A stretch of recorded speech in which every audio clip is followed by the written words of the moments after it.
Nick Emmanwori and DQ Smith both had stellar freshman campaigns this past fall, and I think the South Carolina safety duo already has made their case as the best safety duo in the SEC. You are Locked On Gamecocks, your daily podcast on the South Carolina Gamecocks, part of the Locked On Podcast Network, your team every day. Hello, Gamecock Nation, and welcome back to the Locked On Gamecocks podcast, your show for the latest headlines and potential storylines on South Carolina Gamecock athletics. I am Andrew Lyon, the host of this podcast, and you can find my written work over on Gamecocks Digest on SI.com. Thank you so much for making the Locked On Gamecocks podcast your first listen or watch here today. We are free and available both on YouTube and wherever you get your audio podcasts daily.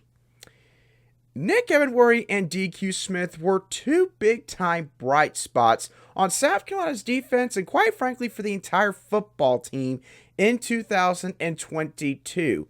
This past fall, obviously, Clayton White and the defensive coaching staff, they dealt with a ton of injury issues, and there was no position unit that got hit with more injuries like the defensive back position group did. And that led to Nick Emmanwori and DQ Smith getting thrown to the fire, so to speak. But both of those guys stepped up to the plate when the Gamecocks needed them the most.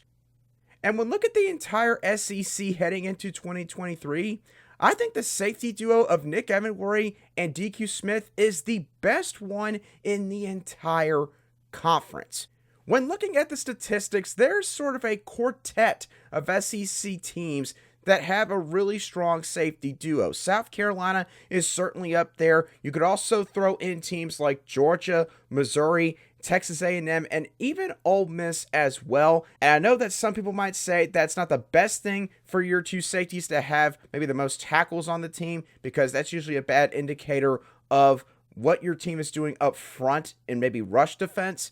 But I think that the reason this happened when it came to Nick Emmanwori and DQ Smith this past fall was because of the fact that both of these guys are mature beyond their years, both on and off the football field. They're really good at diagnosing plays, and both of these guys are solid fundamental tacklers. Let's look at the journey that they had this past year.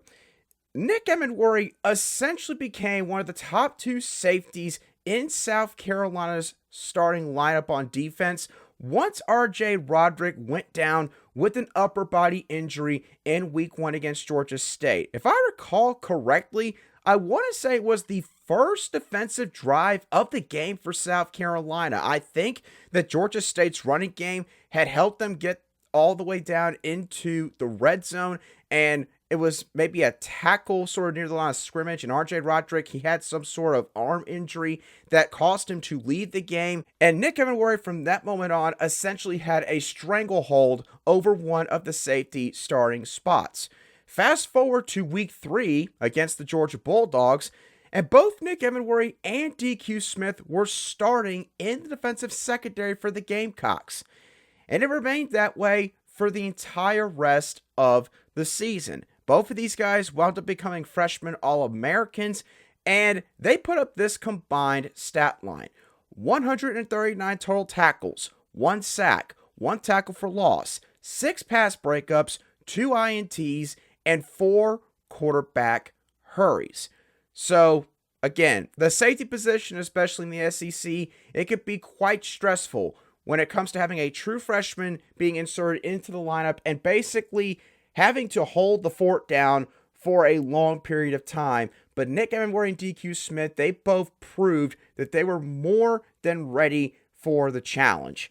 Now, we talked about what they did last season. Now, what did last season exactly do for them as football players? Well, I alluded to this earlier, but this past season threw Nick Emmanwori and DQ Smith into the fire pit, especially considering the fact that when you talk about Clayton White's defensive scheme, a thing that I think a lot of us sort of forget at times is when it comes to the main communicators in a defense, typically you're talking about the linebacker unit. You're talking about a Mike linebacker that's delivering all the calls and communicating with pretty much everybody on the defensive side of the ball. The secondary might have their own communication that they give to one another at times, their own signals, but the linebacker is who controls the majority of the defense, the entire defensive front. That is not exactly the case in Clayton White's defense. In Clayton White's defense, his philosophy is to let the safeties actually give out the majority of the signals and sort of play calls and adjustments on that side of the ball. And I think the rationale behind that for Clayton White is essentially, well, your safeties are the two players that are seeing everything taking place in front of them. They can see what's going on with the wide receivers, maybe people in the box, what needs to happen up front. And so for that reason, Clayton White sort of always had this philosophy of, again, the guys that are going to be the primary communicators in my defense are going to be my safeties. And so Nick Emmanwori and DQ Smith, they had to carry the mantle in that aspect this past fall. I would imagine that they did make things a bit more manageable for them, considering the fact that, again, it was their first season of college football, but still, that is a pretty heavy burden in terms of responsibility. But at the end of the day, it made both Nick Emmanwori and DQ Smith better vocal leaders on this defense. And look, these two guys, they were not perfect, especially at the end of the season, as some of the natural wear and tear of a season in the SEC sort of started to accumulate with both these guys. You did start to see them maybe take a bad angle. Maybe they just missed an arm tackle. They were a little bit more out of position. And it's not like it was consistent, but you saw it happen a little bit more often than you did, I think, at the beginning of the season. Not to mention, of course, all these opposing offensive coaching staffs, they had a lot more film on these guys by the time you got to like the last third of the regular season. But again, mistakes are going to be made no matter how talented you are as a football player. And long term, it's going to be better for them because they're going to grow up a lot quicker than they would have if, say, they did not play as much this past season going into their sophomore campaigns. And you listen to both of these guys talk during the press conferences that they're involved in. Nick Emmanwori, he has a really strong business-like approach when it comes to the sport of football. You can tell that he is extremely confident in his abilities, but he's not necessarily cocky about it. He's not going to call out opposing wide receiver groups and say that, I think I can lock that guy down and that guy down and this guy down. He's not going to do that kind of thing. But he does convey that with his tone, with his presence, and you could see very easily why he has made it to this level, because he is somebody that for the majority of probably his young life has had the belief that, I am one of the best athletes, I am one of the best players on this football field. And you got to have that, especially in that position group. And then you listen to DQ Smith talk again. DQ Smith, he gives off a strong sense of maturity, somebody that, he doesn't talk and think like he's 18, 19 years old. He talks and thinks like he's somebody that's 6, 7 years older than he actually is.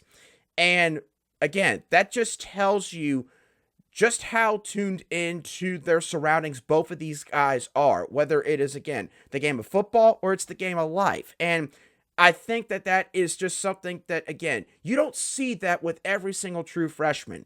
But yet South Carolina found diamonds in the rough both on and off the field in both Nick Emmanwori and DQ Smith at the same position.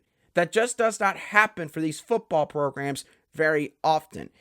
And the most important thing in terms of on the field, both of these guys now understand what it's like to go through an SEC slate. So in the future, these guys are going to be even more prepared than they were obviously probably this past year. They're going to be better in terms of game planning. Their mental and physical preparation will be taken to different levels. Their effectiveness in terms of communication is going to be a lot higher. They're going to know what they need to do in terms of recovery, how much they need to go see the trainers, what all they need to do the day after the game.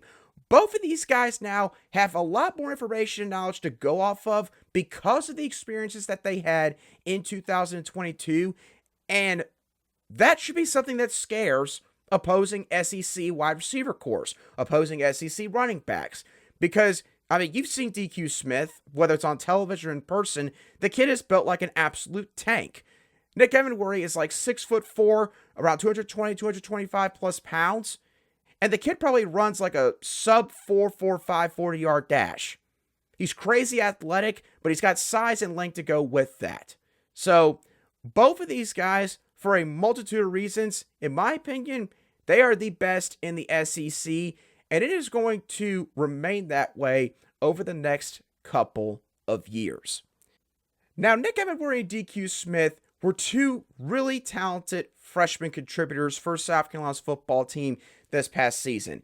And Shane Beamer and this coaching staff are looking to find more right now in the 2024 recruiting cycle. And one of those players that they feel like could help out immediately is wide receiver Keylen Adams, who is set to make his commitment later today. I'm going to dive into what my overall thoughts are on where his recruitment is heading and maybe what we need to think about after his decision has been made. We're going to dive into all that in just a couple moments right here on Locked On Gamecocks.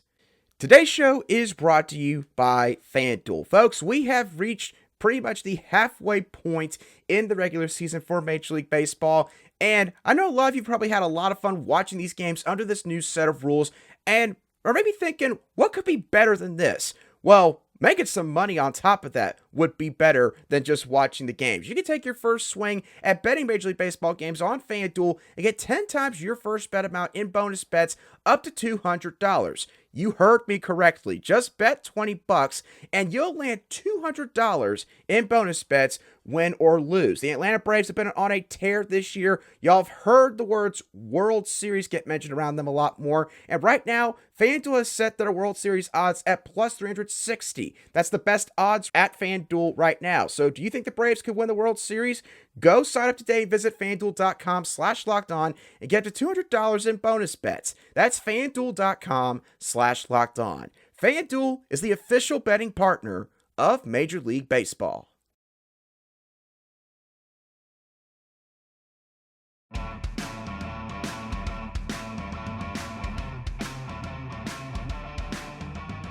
Welcome back to this Thursday edition of the Locked On Gamecocks podcast, where we cover your South Carolina Gamecocks every single day in just 30 minutes. Real quickly, a thank you to all of you everydayers for making the Locked On Gamecocks podcast your daily choice for South Carolina Gamecock sports coverage.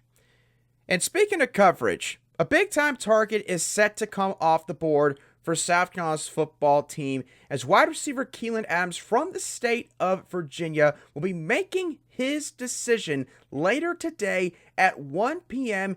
Eastern Time, live, I believe, on 24/7 Sports YouTube channel. Now, Keylen Adams does have sort of like a final five for his recruitment, 5 finalists that are going to, I guess, have hats on the table per se when he makes his final call here. But this one has been primarily down to South Carolina and Virginia Tech for a pretty good while now, at least for like the last month and a half, 2 months or so. Now, I will say this. The fact that I'm talking about this right now on the show, you could probably already guess where I'm going here.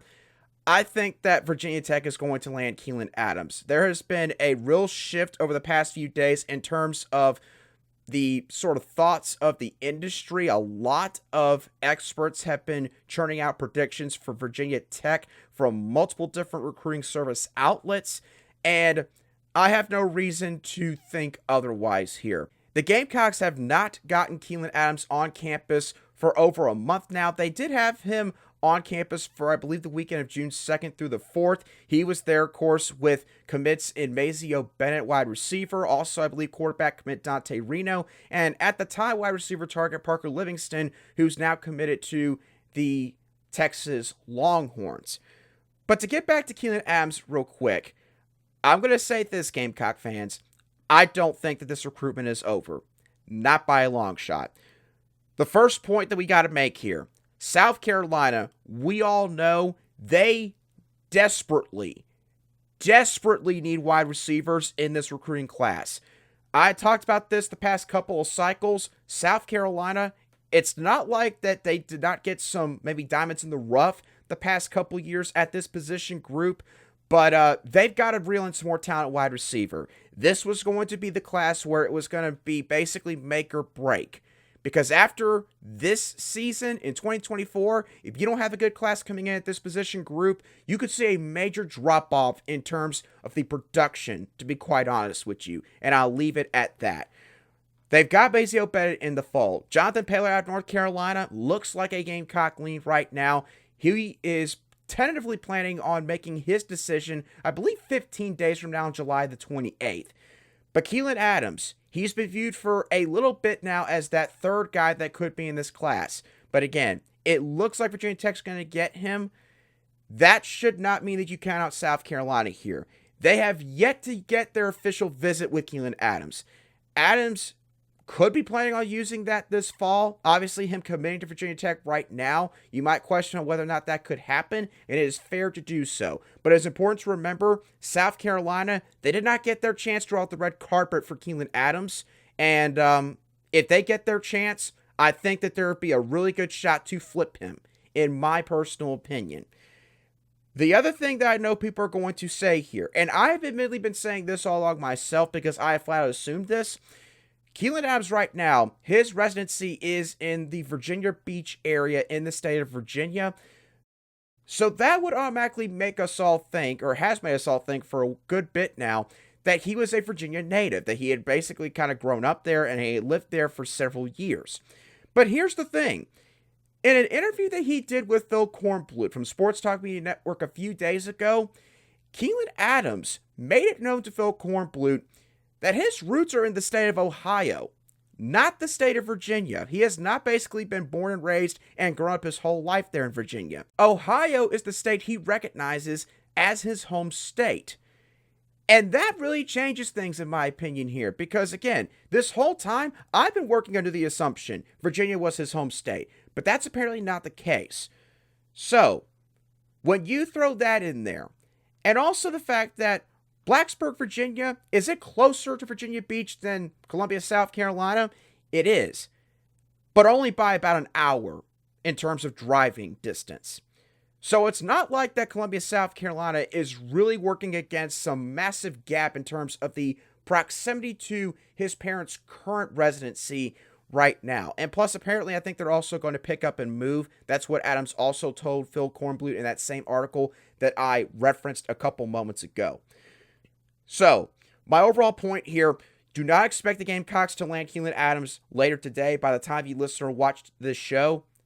However, do not count out South Carolina. I can guarantee you that staff is not going to let up, and I've talked about this with Brian Smith on the show before. We had him here on the show, I believe, late last week. Go back and feel free to watch what he said about this. But let's be honest right now. Virginia Tech, have they had historical success that even South Carolina can't point to? Yes, they've had. There's no question about that. But Virginia Tech has been irrelevant in the sport of college football for over a decade now. They have been putrid for the last couple of years. They won, I think, 3 games in 2022. And now that we know the fact that they don't even have the home state factor involved here, quite frankly, South Carolina's got a lot more to offer than Virginia Tech. Again, I'm not trying to take shots at Virginia Tech. I personally have a soft spot in my heart for that school. Always have. Enter Sandman, one of the best entrances in all college football. You get my overall point. Not trying to disparage them, but we also have to be real here. South Carolina, they are above Virginia Tech in way more areas right now than vice versa. So, this recruitment, needless to say, is far from over. Give Justin Stepp and this coaching staff a chance to host Keylen Adams for an official visit this fall. I would not be shocked if he starts to have second thoughts about his probable and eventual commitment to Virginia Tech. Okay, now to cap off today's edition of the Locked On Gamecocks podcast, I want to have a little fun with all of you real quick. And you might be wondering, where are you going with this? Well, here's where I'm going with this. I want to do a quick little salary cap game where basically I have to pick a South Carolina quarterback, a South Carolina running back, and 2 Gamecock wide receivers from years of old to basically make up a team of skill position players on the offensive side of the ball. If you're wondering what I'm referring to here, this Twitter account, Reese Creative, made a salary cap graphic for South Carolina a few days back. It actually might have been a week ago at this point, and I spotted it earlier this week and thought that at some point I wanted to do this on one of the shows for this week, and so we're going to do that right now. Now, before I dive into my selections, I'm going to read off all the names for all of you listening to this on an audio podcast app. At quarterback, you've got Connor Shaw, Steve Tannehill, Tommy Suggs, Steven Garcia, Dylan Thompson, Phil Petty, Anthony Wright, Savell Newton, Todd Ellis, and Blake Mitchell. That's going from $5 to $4 to $3 for every 2 quarterbacks that I mentioned. Now, moving on to running back, there's George Rogers, Marcus Lattimore, Harold Green, Brandon Bennett, Mike Davis, the second one, Steve Wadiak, Deuce Staley, Corey Boyd, Kevin Harris, and Warren Muir, I believe is how you pronounce that last name. And then at wide receiver, you got Alshon Jeffrey, Sterling Sharp, Sidney Rice, Deebo Samuel, Kenny McKinley, Pharaoh Cooper, Brian Edwards, Troy Williamson, Ace Sanders, Bruce Ellington. All right, I think you all get the gist at this point where I'm going with all this. So let's dive into what my selections would be and do this along with me. Let me know in the comments section on YouTube or on Twitter what your selections are.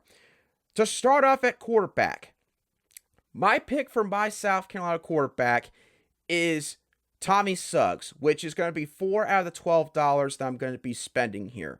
Now, my reasoning for picking Tommy Suggs is on the Mount Rushmore in terms of quarterbacks that have played at South Carolina. Obviously, was someone that was very talented for his era of football, and clearly, y'all can see my face on YouTube on audio podcast app. I think I've told you this before. I'm in my early 20s, so obviously Tommy Suggs played way before my time as a football fan.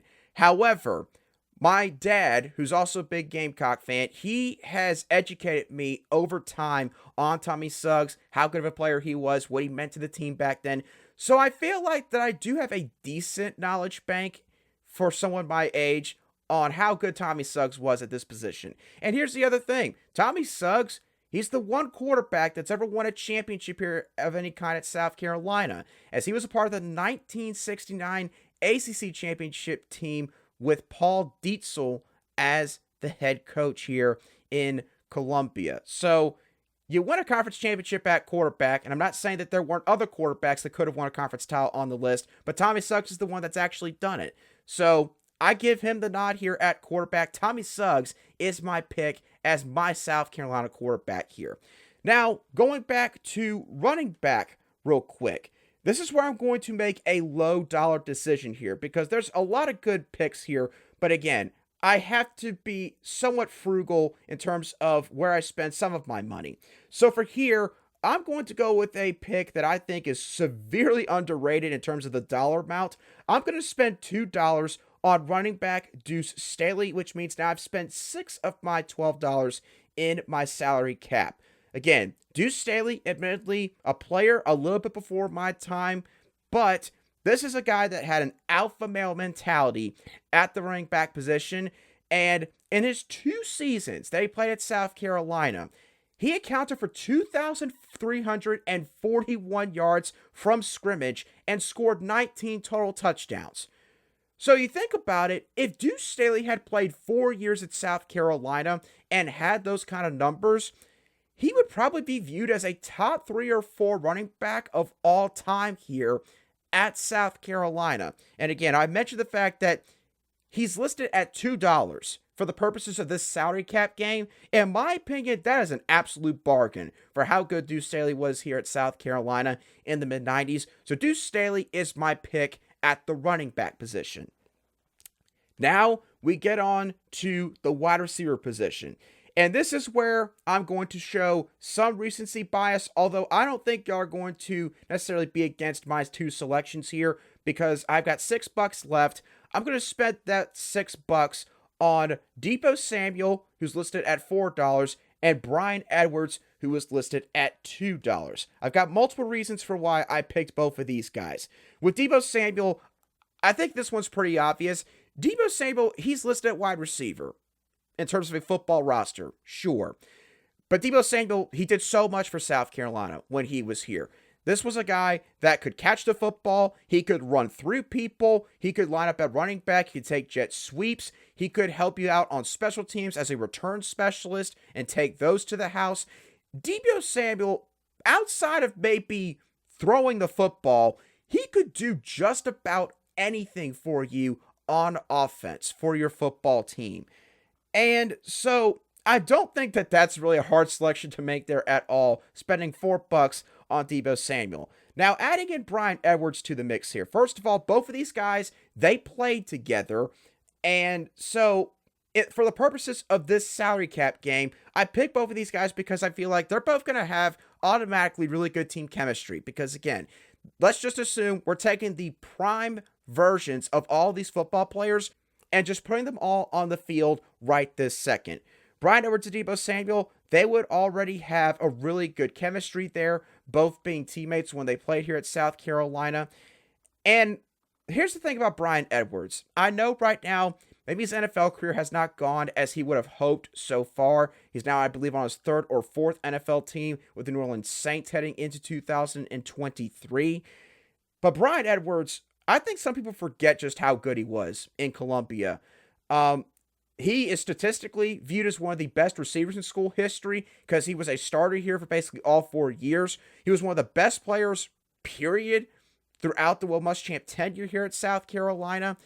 In my opinion, Bryan Edwards is an absolute bargain at $2. And sure, he maybe doesn't have the do-it-all ability that Deebo Samuel possesses, and he might not necessarily just wow you in any particular area, but again, Bryan Edwards, he had a really good frame, he had solid speed, good enough route running, good enough release, and the thing that I remember about Bryan Edwards the most is the fact that he had really good hands. You remember that 2018 game against Ole Miss where he basically made the one-handed grab over the cornerback that was rising up basically on top of him on a deep ball from Jake Bentley? I remember that play. I remember plenty of plays that Bryan Edwards just made catches where you were sitting there or, standing there if you were there at the game, you were just going, wow, I don't know how he reeled that football in.